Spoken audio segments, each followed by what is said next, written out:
Hello folks, it's Eamon McAuley here, Belfast boxing historian, ex-pro fighter.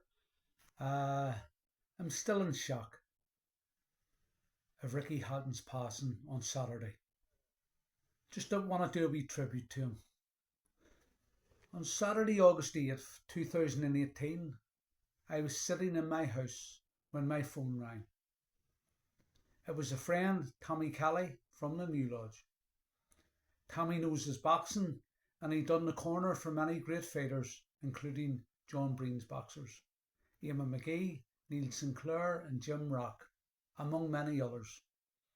Tommy also done Eamon McGee's corner the night McGee boxed Ricky Hatton. Since then, Tommy and Hatton had become good friends. Anyway, getting back to the phone call, and Tommy said, "Eamon, get yourself down to the Europa Hotel. I have a surprise for you."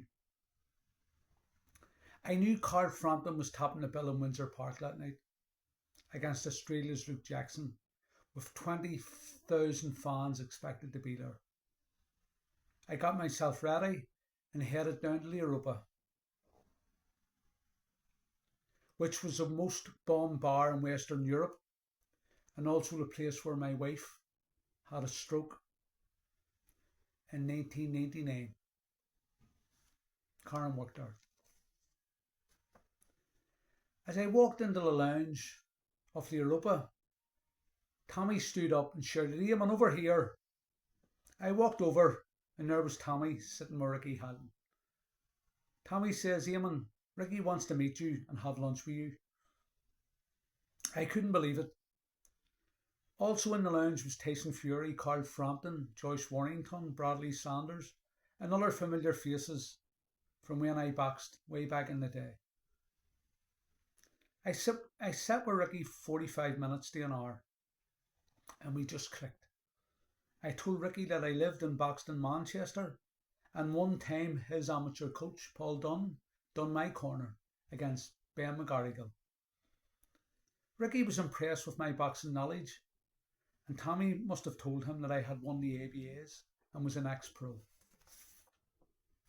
This was the first time I had ever met Ricky, but subsequently I met him on another few memorable occasions, and I always brought Tommy Kelly's name up. Ricky loved Tommy. I told Ricky I lived 2 minutes away from his old opponent, Eamon McGee. Ricky told me that he wasn't happy with his performance that night against Eamon McGee, but I told him what impressed me was that night was that he was able to change his tactics after getting knocked down for the first time in the second round.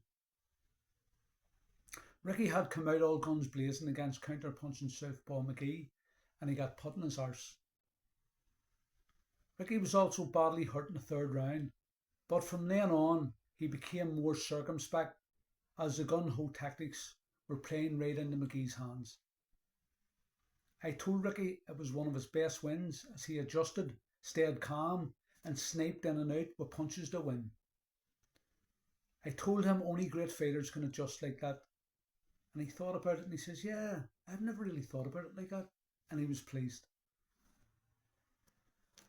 It came as a thunderbolt on Saturday when my nephew Pierce texted me that Ricky had died. I said, "No, it must be fake news," but sadly it wasn't. Everybody who met Ricky wants to tell their own wee story about him, as Ricky was a people person. He was bright, funny, articulate, and a great storyteller. I wish you hadn't, Ricky Hatton. I sincerely hope you're at peace with the Lord.